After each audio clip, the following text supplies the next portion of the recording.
Halo, selamat siang teman-teman subscriber dimanapun Anda berada. Assalamualaikum warahmatullahi wabarakatuh. Hari ini kita masih berkutat di Satria yang berbet-berbet dan juga RE King yang kemarin gagal setting. Kita sudah belikan koil, nanti kita tinggal pasang bagaimana. Dan untuk yang lainnya masih menunggu bubutan. Ini RE King ini verbesnya belum selesai. Satria ini lagi inden piston sama batang klep yang original. Kalau yang ini lagi dicari permasalahannya. Kemarin pulser sudah kita coba, masih kalau perjalanan agak jauh masih mau berbet juga. Sebenarnya sih saya sangat curiga sama CDI-nya ya. Cuman ini masih bersikukuh, CDI-nya aman dan normal. Jadi ya tak boleh diwai apa masalahnya. Dan si Ibnu lagi ganti kampas kopling Mega Pro Primus. Sekalian nanti kita kasih jurus bor. Ini slip tenaganya nggak ada. Untuk tutorialnya saya serahkan sama si Ibnu.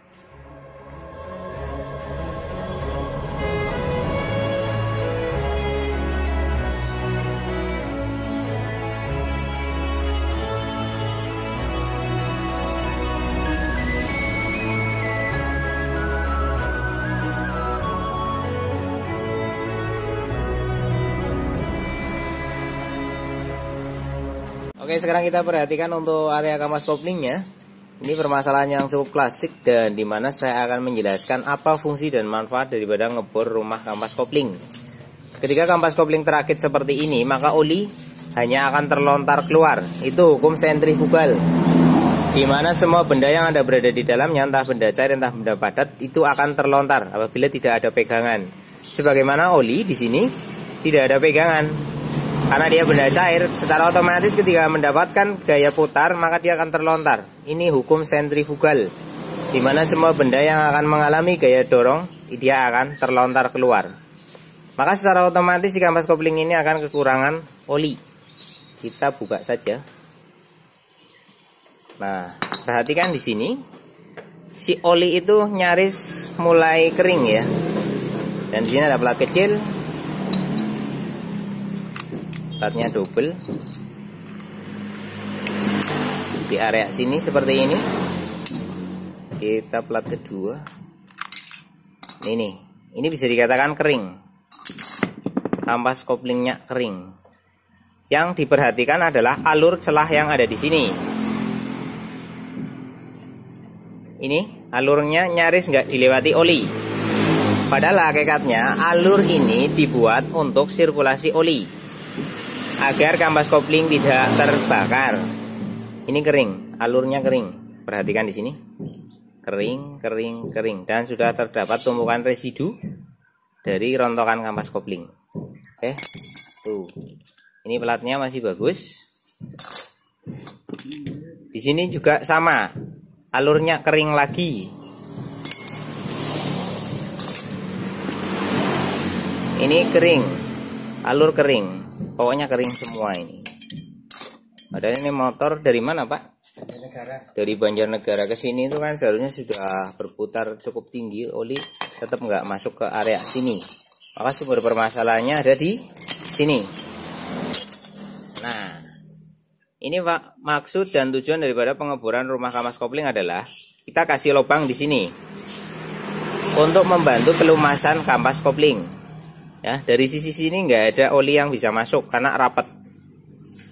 Nah, kalau kita kasih lubang di sini, maka oli yang tertampung di sini akan ikut mengalami gaya sentrifugal yang sama, tapi malah masuk ke lubang sini dan keluar ke sini, membantu pelumasan kampas kopling. Jadi kampas kopling lebih awet, lebih menggigit daya cengkrame dan tidak mudah slip.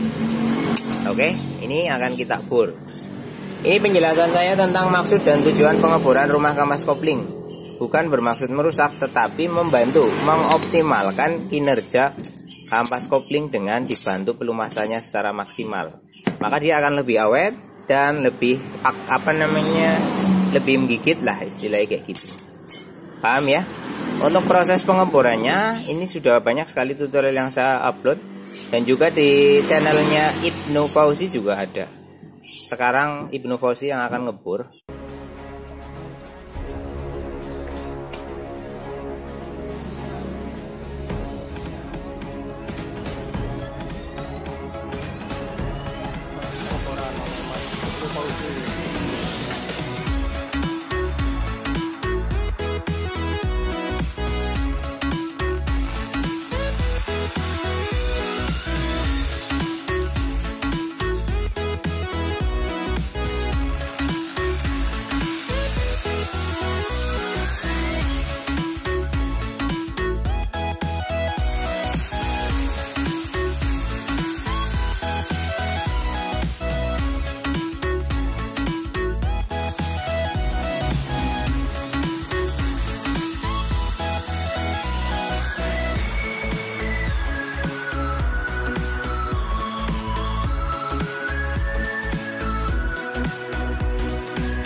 Yuk.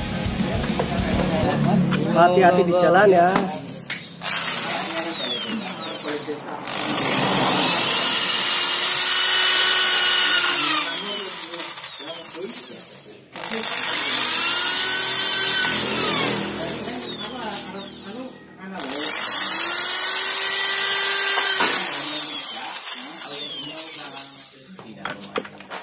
Sudah kasih tunjuk lu.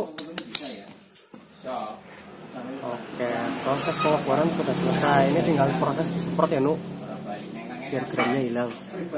Dan juga pernah saya jelaskan untuk masalah ini, kalau pada tak ini pecah atau pada bagian baut penutupnya yang ada di sini bermasalah, ini akan sangat mengganggu sirkulasi oli pada motor tipe Honda ini ya. Jadi di sini ada tutup seperti ini karena pernah kejadian kita bongkar, ternyata di sini bautnya itu sudah gantian, bukan tipe baut yang seperti ini. Jadi bautnya ini khusus seperti ini. Kalau diganti dengan baut yang biasa dan di sini ada celah, maka akan terjadi kebocoran. Dalam arti kebocoran oli. Ketika oli ini mulai masuk ke sini, ini ada pir penekan untuk jalur sirkulasi oli, maka oli akan masuk ke dalam sini. Kemudian terkena gaya sentrifugal untuk seluruh beban oli, yaitu residu. Nah, di sini dia muter kencang sesuai dengan RPM mesin, maka residu akan menempel di bagian tepi sini. Perhatikan di sini residunya. Nah, paham ya? Nah, ketika ini terjadi retak atau pecah atau bocor, maka residu ini tidak akan terjadi fokus ngumpul seperti ini, malah ambiar. Dan ketika ambiar, dia akan masuk ke sini, bablas, masuk ke dalam crank kruk as. Dan kruk as ini adalah saluran oli masuk ke dalam sana untuk melumasi laker ya.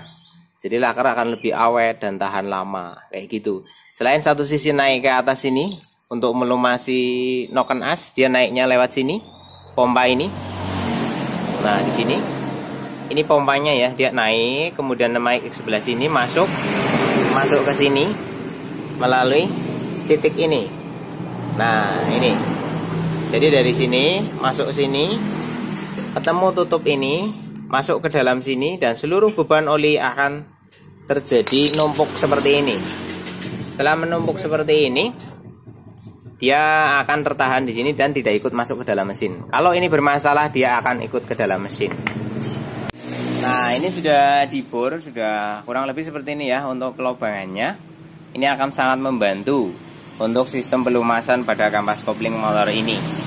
Oke, kayak gitu aja videonya, semoga bermanfaat. Untuk proses bongkar pasangnya akan kita rekam nanti, kalau ada kesempatan kita rekam, kalau enggak ya nyana masang kan gampang lah.